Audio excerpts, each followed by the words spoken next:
Սիրելի հեռուստադիտողներ, Alpha News-ի տաղավարում հյուրընկալել ենք իրանագետ Ժաննա Վարդանյանին։ Տիկին Վարդանյան, շնորհակալ ենք հրավեր ընդունելու համար։ Շնորհակալ եմ հրավերի համար։ Տիկին Վարդանյան, ուզում եմ սկսել նախ թերևս ամենաթարմից, չնայած այս տեղեկատվական հոսքի ժամանակ ամենաթարմ նորություն չեն կարող ասել, բայց սկսենք Թրամփի վերջին հայտարարություններից մեկից, որ ասել է, թե իբր սինեն այն պնդումները, թե Իսրայելը ԱՄՆ-ին ներքաշել է Իրանի դեմ պատերազմի մեջ, այնինչ հենց իրենք ԱՄՆ-ն է առաջինը հարվածել Իրանին, մինչև դա էլ Ռուբիոն էր, պետքարտուղար Ռուբիոն էր հայտարարել, որ մենք ենք առաջինը հարվածել, իհարկե ուղղակի այդպես չէր ասել, բայց ենթատեքստ դա էր ու այնպես է ստացվում, որ Թրամփը ասում է, եթե մենք չհարվածեինք, ապա Իրանը մեզ արդեն հարվածած կլիներ։ 5 օր է անցել պատերազմից, ձեր դիտարկումները, հա, ընդհանուր առմամբ հիմա ուժերի բալանսը ում կողմն է։ Իրականում ուժային բալանսը գնահատելու համար մի շարք ասպեկտներ պետք է հաշվի առնել, եթե զուտ ռազմական տեսանկյունից ենք խոսում, ապա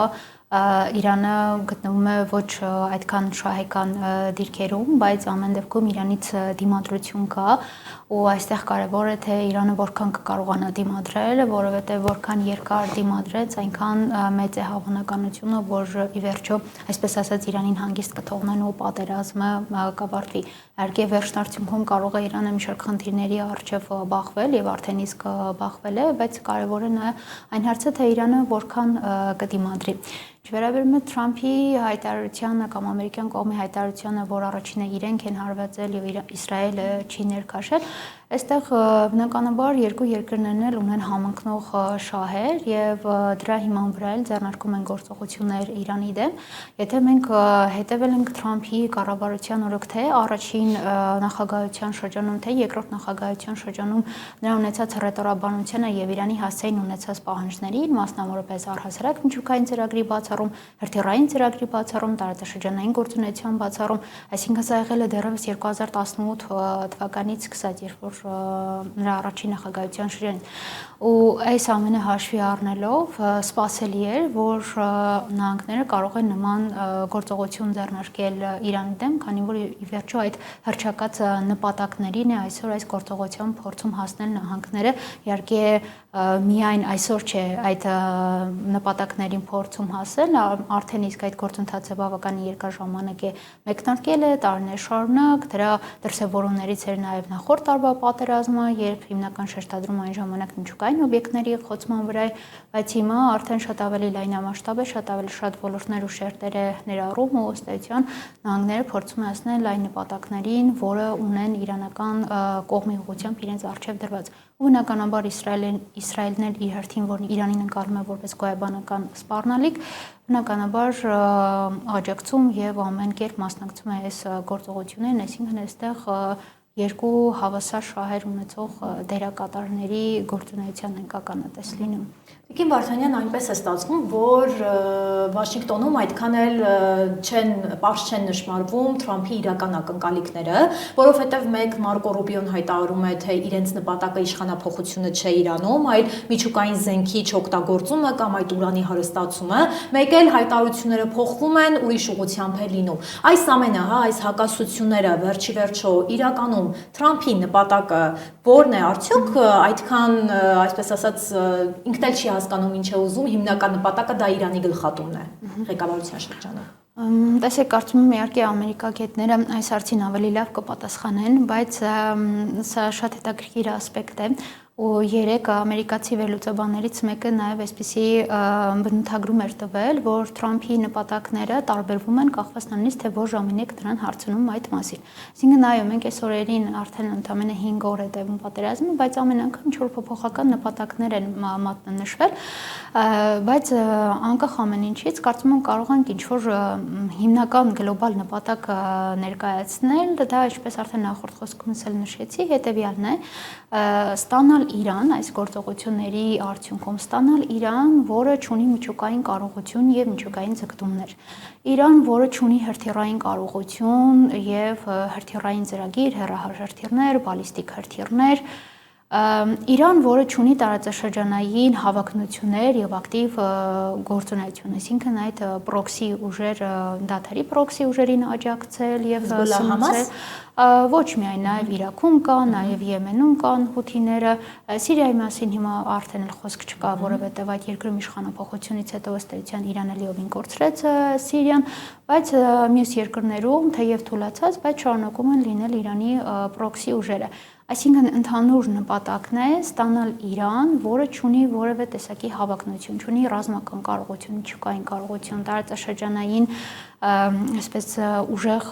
դիրքեր ու չի կարող դրանից ելնելով ոչ Միացյալ Նահանգների, ոչ Իսրայելի շահերի դեմ գործողություններ ձեռնարկել տարածաշրջանում։ Այսինքն կարծում եմ գլոբալ նպատակը սա է։ Եվ այս նպատակին հասնելու ճանապարհին է նաև դիտարկվում Իրանում համակարգի փլուզման հարցը։ Ընդ որում այստեղ էլի շատ հարցեր են առաջանում։ Ի վերջո, որը կլինի այն վերջնակետը, որը կգոհացնի կամ այսպես ասած նահանգները պատրաստ կլինի կանգ առնել դրա շուրջ։ Այսինքն մենք դեռևս պարզ չէ, արդյոք ցանկանում են այս գործողության շրջանակներում հասնել նաև նրան, որ համակարգը ի վերջո փլուզվի, թե պարզապես կբավարարվեն նրանով, որ այս համակարգի համար ստեղծեն այնքան շատ խնդիրներ, որ անգամ պատերազմի ավարտից հետո համակարգը հայտնվի ճգնաժամի մեջ ու գնա այսպես փուլային քայքայման ու փուլային փլուզման ճանապարհով։ Տիկին Վարդանյան, իսկ այստեղ չկա մտավախություն, որ Ամերիկայի ցանկացած Իրանը դա մասնատված Իրանն է ու արդեն սպառնալիք կլինի ամբողջ տարածաշրջանի համար։ Այստեղ այս մտավախություն չկա եւ մի բան էլ տեսեք, ասացինք պրոքսի, Իրանին պրոքսի ուժեր եւ այլն, երեք Հեզբոլլահը հայտարարեց, որ պատերազմ է սկսում Իսրայելի դեմ, Իսրայելի պատասխան հարվածներից հետո, ու հիմա այնպես է ստացվում, որ խոսք է գնում նաեւ Ամերիկայի ցամաքային գործողությունների մասին Իրանի տարածքում։ Նման սցենար, ցամաքային ներխուժման սցենար դիտարկում եք։ Տեսեք Հեզբոլլահի հետ կապված, այո, Հեզբոլլահն էլ է հրթիռային հարվածներ հասցնում, բայց մենք պետք է արձանագրենք, որ նախորդ տարիների Հեզբոլլահի դեմ Իսրայելի գործողություններից հետո, մասնավորապես վերջին 2 տարվա գործողություններից հետո Հեզբոլլահը բավականին թուլացած է եւ ունի այն լծակները ու հնարավորությունները, որ ուներ նախկինում, ու այս առումով շատ վճռորոշ չեն կարող լինել նրա գործողությունները, ավելին փաստացի հիմա Իսրայելը նաեւ Լիբանանին է հարվածներ հասցնում ու էլի կորուստներ պատճառում, ինչը հենց Լիբանանի ներսում կարող է էլի ներքաղաքական խնդիրներ առաջացնել Հեզբոլլահի հետ կապված, այսինքն այս առումով հարցը այդքան էլ միանշանակ չէ։ Ինչ վերաբերում է ցամաքային հնարավոր գործողություններին, դա եւս բարդ է ասել, Թրամփը իհարկե կարելի ասել չի բացառել, բայց նաև նշել է, որ առայժմ դրա կարիքը չկա։ Ցամաքային գործողությունները արդեն լիովին պատերազմին այլ բովանդակություն են հաղորդելու, նշանակելու է, որ պատերազմը շատ ավելին է երկարելու, քան օրինակ հնարավոր իրենք նախատեսում են։ Սա եւ Միացյալ Նահանգների ներսում կարծում եմ հանրությանը համոզելու հարց է առաջացնելու, բացի այդ կա նաև ռազմական ասպեկտը, թե ինչպես են այդքան զորք եւ երբ տեղափոխելու մերձավոր արևելք, այսինքն ընդհանուր շատ ասպեկտներ կան, որոնք էսպայի դրությամբ դեռևս տեսանելի չեն ու էսպայի դրությամբ քիչ հավանական է դարձնում նման ցամաքային գործողությունների սցենարը, ու սա էլի գալիս է նրանից, թե վերջո որն է վերջնանպատակը, այսինքն կախված է նրանից, թե կոնկրետ ինչը կլինի այն հարցը, այն խնդիրը, որի շուրջ կհամարեն, որ գնում են մինչև վերջ ու ձեռնարկում են X գործողություններ, այսինքն մենք պետք է հաշվի առնենք հենց այդ վերջնանպատակի հարցը ու նաև այն, որ արդյոք նահանգները կգնան մանկալի, նման հնարավորություններ կունենա, ինչպես կունենա եւ այլն։ Տիկին Վարդանյան, տեսեք, ըստ էության Խամենեիի սպանությունից հետո շրջանառվում է մի քանի տեխնացուների անուններ, թե ովքեր կդառնան հաջորդ գերագույն առաջնորդը, ըստ մամուլում տարածվող տեղեկությունների դեռևս դա պաշտոնապես չի հաստատվել, իրավահաջորդը Խամենեիի որդին է, բայց դեռ հստակ տեղեկություն չկա այդ մասին, բայց միևնույն ժամանակ ԱՄՆ-ից հայտարարում են, որ ով էլ լինի, միևնույն է արժանանալու է Խամենեիի ճակատագրին, այսինքն սպանվելու է։ Հիմա ինչ ենք հասկանում, ըստ էության Ամերիկայի նպատակը դա սպանել Իրանի գլխավոր առաջնորդներին, որպեսզի թուլացնի պետությունը, թե այնուամենայնիվ Իրանը դուք ներսից ճանաչելով ավելի լավ կարող եք ասել, արդյոք գլխատելով ռազմաքաղաքական ղեկավարությանը ԱՄՆ-ն կարող է պառակտել երկիրը։ Տեսեք, իրականում էլի գալիս ենք այդ վերջնանպատակի հարցին, արդյոք իրենց արժև խնդիր են դրել որևէ կերպ թույլ չտալ համակարգի վերարտադրությունը։ Երեք Թրամփը նաև այսպիսի հայտարարություն է արել, նշելով, որ նրա համար ցանկալի կլիներ, որ Իրանի ներսից որևէ մեկը լիներ հաջորդ ղեկավար, այդ մասին է խոսել էր Ռեզա Փահլավի Իրանի վերջին շահի որդու հետ կապված հարցի համատեքստում, այսինքն նա նշել նախապատվությունը տվել էր Իրանի ներսից որևէ մեկին ու նշել էր չափավորական ինչ-որ գործիչի, այսինքն այս բայդրությամբ առնվազն նահանգները առնվազն կողմ է, որ հենց Իրանի ներսում տեղի ունենա այդ գործընթացները։ Դեռ դժվար է պատկերացնել, արդյոք երբ որ նահանգները խոսում են, Թրամփը խոսում է, որ ինչ-որ չափավորական գործիչի կողմ են, արդյոք կողմ են, որ դա լինի հենց այս համակարգի շրջանակներում, թե օրինակ այլ համակարգ նկատի ունեն։ Այստեղ էլի հենց այդ վերջնանպատակի հարցն է բաց մնում։ Հետևաբար, այո, նաև գալիս այն հարցը, թե արդյոք եթե ընտրվի գերագույն առաջնորդ, որին Միացյալ Նահանգները էլի դեմ կլինի կամ ֆավորիտ չի համարվի, արդյոք նորից կգնա գործողության ու կսպանի նաև այդ գերագույն առաջնորդին։ Ու եթե պարբերաբար տեղ ունենան նման սպանություններ, սա բնականաբար ճգնաժամային իրավիճակ է առաջացնելու, հնարավորություն չի տալու ի վերջո երկրի ղեկավար ընտրել։ Իհարկե Իրանը այդ իրավիճակում կարող է շարունակել իր գործունեությունը, համակարգը շարունակել իր գործունեությունը, եւ մենք հենց հիմա տեսնում ենք այդ իրավիճակին ենք ականատես, արդեն կա ժամանակավոր առաջնորդության խորհուրդ, որն էլ ըստ էության ղեկավարում է երկիրը, մինչև կընտրեն նոր առաջնորդին, այնտեղ կան նաև ազդեցիկ գործիչներ, որոնք եւս իրենց դերակատարում ունեն այս իրավիճակում, խոսքը մասնավորապես անվտանգության գերագույն խորհրդի քարտուղար Ալի Լարիջանիի մասին է։ Հետևաբար այս պայմաններում համակարգը դեռ գոյատևում է եւ համակարգը դեռ պահպանում է իր կայունությունը, բայց հարցը եթե երկար ժամանակ չկարողանան ընտրել նոր առաջնորդին, ինչ կլինի, օրինակ ընդհանուր մինչեւ ուժայինների եւ այլ ինստիտուտների, մինչեւ ներքաղաքական ինչ-որ պայքար, առաջնորդության համար պայքար եւ այլն։ Այսինքն այստեղ սցենարները շատ բազմազան են, յուրաքանչյուր սցենար կարող է ունենալ իր ենթասցենարը։ Առայժմ համակարգը դիմակայում է, հարց է, թե հետագա ինչ հարվածներ կստանա եւ ինչպես կկարողանա դիմակայել։ Նաեւ հարց է, թե հնարավոր առաջնորդի ընտրության դեպքում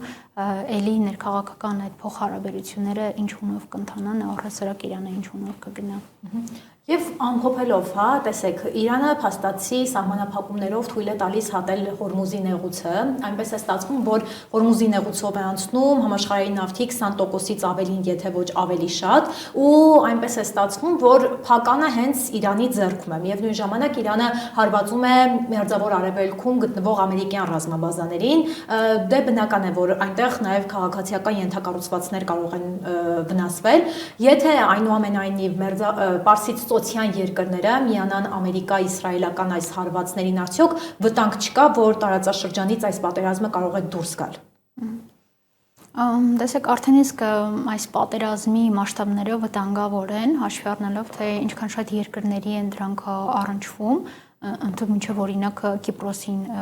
փաստորեն, ու այո, Իրանի կողմից արաբական երկրների թիրախավորումը առաջացնում է այդ վտանգը, որ այդ երկրներից եւս կարող են միանալ Իրանի դեմ կոալիցիային։ Ամենայն դեպս Թրամփը ուներ նման հայտարարություն, որ եւս մի քանի երկիր է միանալու այդ կոալիցիային։ Իհարկե այդ մասին դեռևս այլ նորություն հայտնի չէ, մոտ 2 օր առաջ էր այդ մասին հայտարարել, բայց այդ հավանականությունը եւ ռիսկը կա, ինչը արդեն այլ ավելի կթեժացնի այս հակամարտությունը ու արդեն ավելի կընդլայնվի նաև դրա ազդեցությունը, ընդ որում դրա ազդեցությունը արդեն իսկ ընդլայնված է նույն Հորմուզի նեղուցի հետ կապված, քանի որ սա առնչվում է արդեն միջազգային մի շարք դերակատարների, հաշվի առնելով այդ նավթային ռեսուրսների